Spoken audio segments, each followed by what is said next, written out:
Hello. Hello, how are you? Good. How are you? I am great, thank you. Good. What is your name? My name is Ramzan. So, actually, I read in your profile that you can help me in communication. So, the basic English I already learned, but what I want is like when I am speaking in front of audience, so how should I make my conversation more interesting? So, guide me some steps so that I get to know that in this way I can excel my communication skill. Yes. Yes, of course we can work on that. So, first, can you tell me what kinds of audiences do you think you'll be speaking in front of? Do you do that for work or school? What types of Uh, audiences? Actually, I was working on YouTube from last 4 years. So over there, I am already using English language while teaching them, uh, solving technical problems. But for now, I will be getting opportunity to speak in front of professionals because I am working with technology related things like software. So how I should make the things more interesting for them.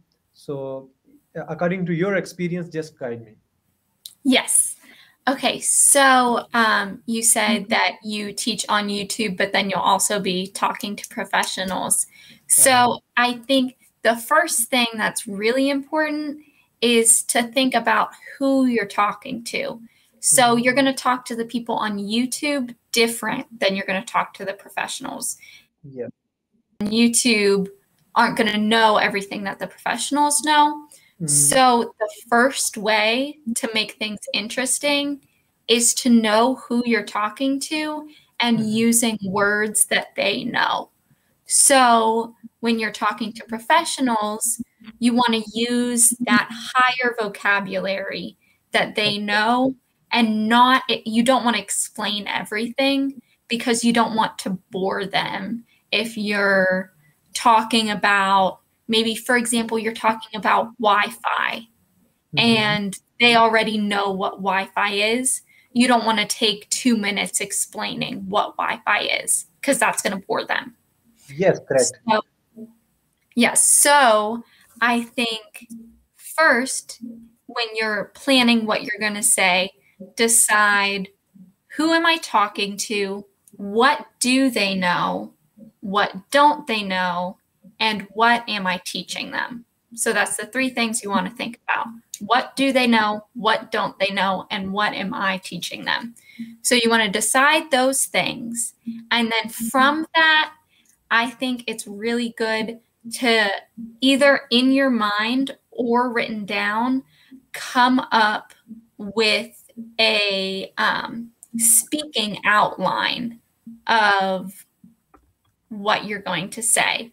So you can write down, okay, so here's what I want to teach them. Yes, actually, what I am interested to know about is like you might have heard about the name Tony Robbins. Mhm. So he is the inspirational speaker. You can call it a motivational speaker as well, and he is also a business coach. So Uh-huh. when he goes in front of audience, so his voice is so much bold that every person get attracted towards his voice, and he even focus on most valuable things. So how I should catch those audience? Yes. So I think the Because first, you told me that I need to improve the vocabulary. So as you know that I am the beginner, so I am using those same words which has the I am using simple words which are just helping the other person know about the specific situation. You can say that I am the person, I have that level where I can only understand the others, that what the message I wanted to deliver to them. So I don't have that kind of strong in English, but in terms of simple English, so how I can stress more, and in that way people get attracted. okay, yes. So I think the very first thing you say is going to be very important.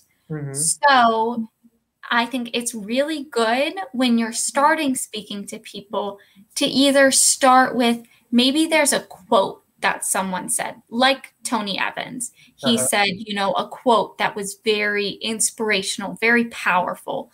So maybe you could start with that quote, or you could start with a story. So maybe you're talking about, for example, dogs. That's what you're talking about.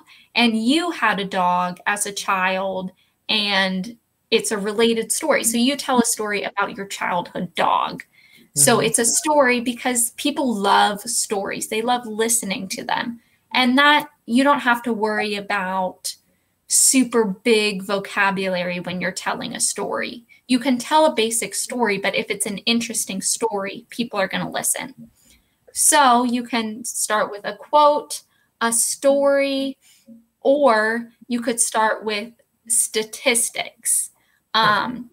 So maybe you're trying to tell them about the need to have internet in their home, and you find a statistic that says only 37% of people have internet.